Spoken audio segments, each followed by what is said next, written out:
Here's a piece of me to chew on. Hey everyone, welcome to Peace of Mind. Today we're going to talk more about anxiety. But first, I want to talk about something really, really important. I've been told, and I've gotten some letters that there are kids, people in their young 20s and late teens that are watching these episodes, and I want to welcome you here. And I know that some of you guys have serious issues with anxiety or depression. And it's not really that big of a deal that you do.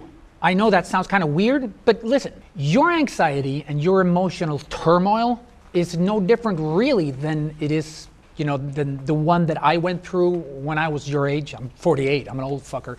Basically, what you're going through and what you're seeing is not, you're not the only one seeing it, You're not alone. You're not. We're millions and millions and millions of people who actually see these things, and we do react and we do actually see these things and address these things, and we're trying together to change the world. What you see is not unique.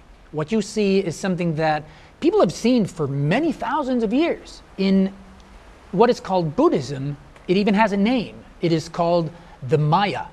Now, the Maya is not society, but it is the idea of society that people carry in their minds, one that is based on fear and shortcomings and materialism, and we see it, in expressions of cruelty or emotionlessness or insincerity or whatever. You see it, we see it, so you should not let that break you down. Don't let that make you sad, and don't let that make you heartbroken, because there are ways to go about dealing with that and relating to that where you don't let it break your heart. It's okay. So today we're going to talk more about anxiety. Here we go. In the previous episode we talked about anxiety as a clusterfuck of emotions that create this terrible sensation of just deep uncomfort in all kinds of different ways. So it's important to know that there are also other types of anxiety.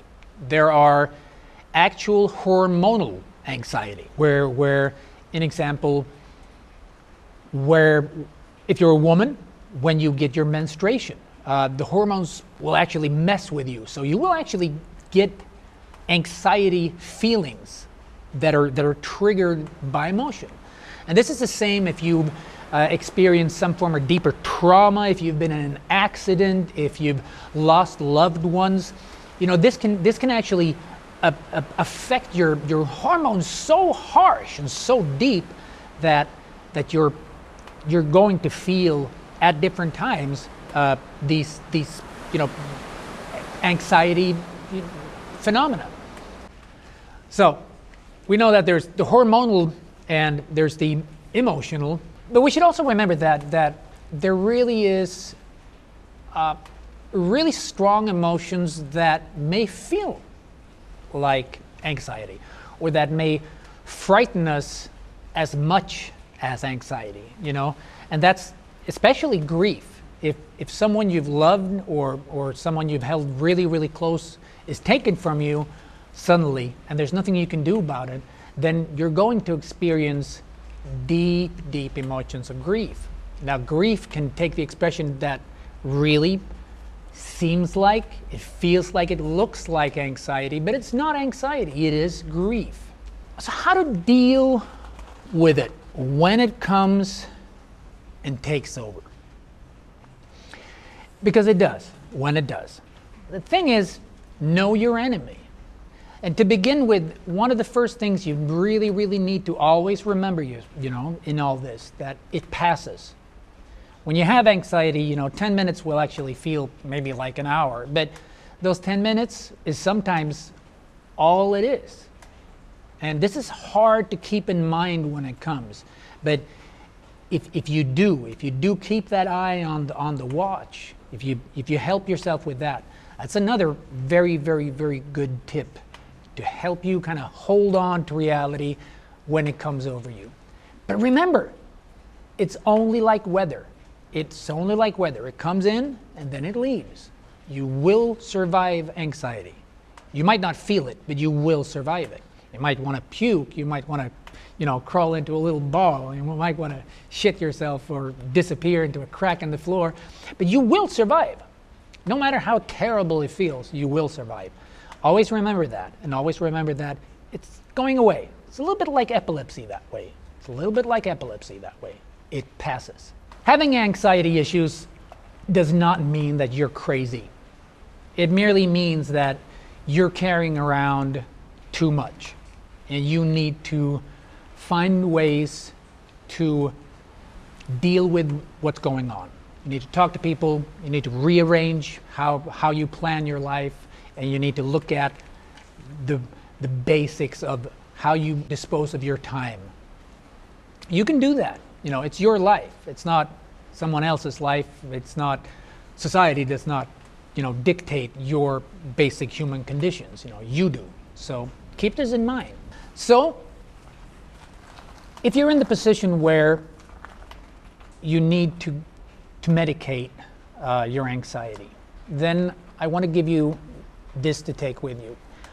Please remember that most anxieties can be addressed and can be brought down to very, very little with the help of actually just doing yoga, doing meditation, mindfulness, and actually talking to people.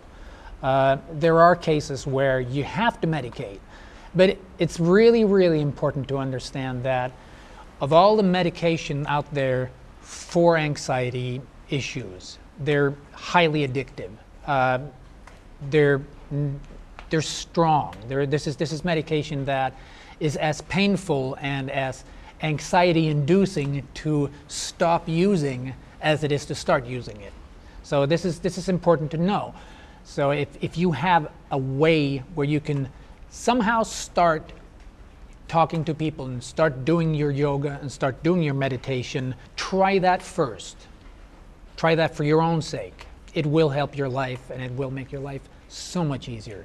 Because taking out and trying to get rid of a strong medication like benzos or morphine or any of the SSRIs or SNRIs, it's painful. It's not necessarily the easiest thing in the world, especially if if you have a lot of issues, because then you're going to get kind of hooked on it. Basically, what we've looked at and what we've talked about is how anxiety pretty much works kind of like when one of those computers in 80s movies kind of glares back at the screen and goes, "Syntax error, does not compute."